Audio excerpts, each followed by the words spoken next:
Sweetwater Union High School, or Sioux High, home to the mighty Red Devils. One of 13 high schools belonging to the largest secondary school district in California, but the only high school that serves National City, a community of 62,000 located in the South Bay area of San Diego County.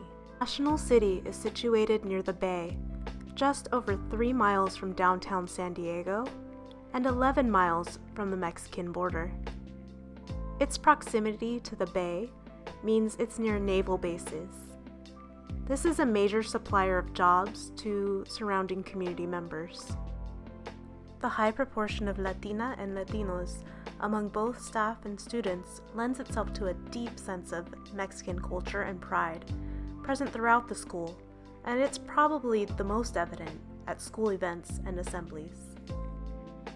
The school has just completed its second year out of a 3-year agreement with NIMSI, the National Math and Science Initiative, which provides aid to schools with a high proportion of military families to promote student participation and success in AP STEM courses like computer science. Despite this initiative, the school has struggled to provide the interventions normally available to students in need.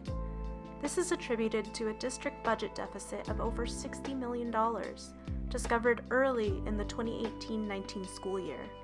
As an effect of this crisis, most of the site's funds were frozen or had to be redistributed for other pertinent uses.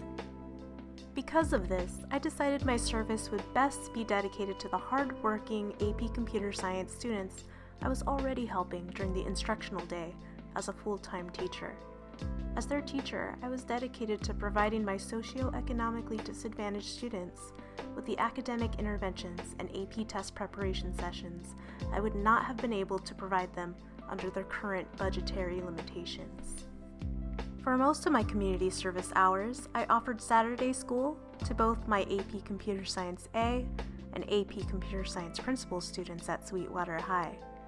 We reviewed content that they remained weakest in, took mock exams, reviewed questions from old AP exams, and ate some pizza too. Saturday school is held from 8 a.m. to 12 p.m., but during one of our weekday sessions, we held the closest to what I would consider an all-nighter on a high school campus. We stayed until 7:30 p.m. one day so that all the AP Computer Science Principal students could turn in their digital portfolios to the College Board, which were due that evening at 8 p.m. While I communicated the details of my service learning project to my site's principal, Miss Maribel Gavin, I mainly interacted with the AP Computer Science students. The students who attended Saturday school sessions are from all grade levels, 9th through 12th. Here's one of my 9th graders playing a game he created with an Atari 2600 controller that he modified. Of my students, about 80% identify as Hispanic, 18% as Filipino, 1% as Caucasian, and 1% as African American. Over 85% of my students taking the AP exam qualify for a free or reduced lunch, which also means that the district subsidizes part of their exam fee. Up until the district encountered financial problems, students qualifying for free or reduced lunch would only have to pay $5 per exam. However, this fee doubled to $10 this year, following the budget crisis. And next year, this will rise to over $50 per test. In addition to my tutorial services, I ensured that all students could make their payments on time, and even stepped in to raise funds for one of my students who was encountering exceptional hardship after becoming estranged from her mother during her senior year. I quickly learned that students were much more motivated and focused at Saturday school than during my after-school tutorial hours. Coming in for Saturday school was a great benefit for students who were in need of extra review time. Not only were these students more refreshed on a Saturday morning than at the end of a school day, but individual students had more of my undivided attention since there were fewer students in Saturday school, approximately 20, than a typical section of 35 students. Saturday school also provides students with a safe and nurturing learning environment during the weekend. This is an important factor when one realizes that many of the students live without their parents, often with a relative or a friend of the family, or with parents or guardians that work 2 to 3 jobs, leaving students alone at home out of necessity.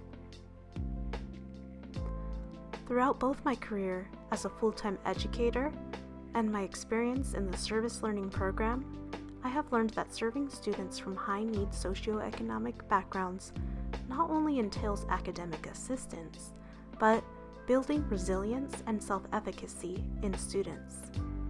For many students, perhaps especially those from marginalized social and cultural backgrounds, there is a very low tolerance for failure, leading a student to give up in the face of perceived level of difficulty. For any service learner considering volunteering at a school, this is something to keep in mind. Additionally, if a service learner is considering volunteering at a high school to help AP testers, they should know that testing begins in May, so if they are taking this course in spring, as I had, they should get started in reaching out to a teacher and volunteering before this course even begins. I would also recommend contacting the CS teacher directly. Do not go through the district, because that indirect approach will either result in a late response or no response at all. Most schools have a directory of staff along with what they teach. Use this to find out who teaches the CS courses. As a last resort, try contacting the front desk of the actual school site after introducing yourself and your intentions. Ask for the name of the school's CS teacher and then contact them directly. Finally, be a mentor to students, not a friend. You are there to help and guide the student as an adult.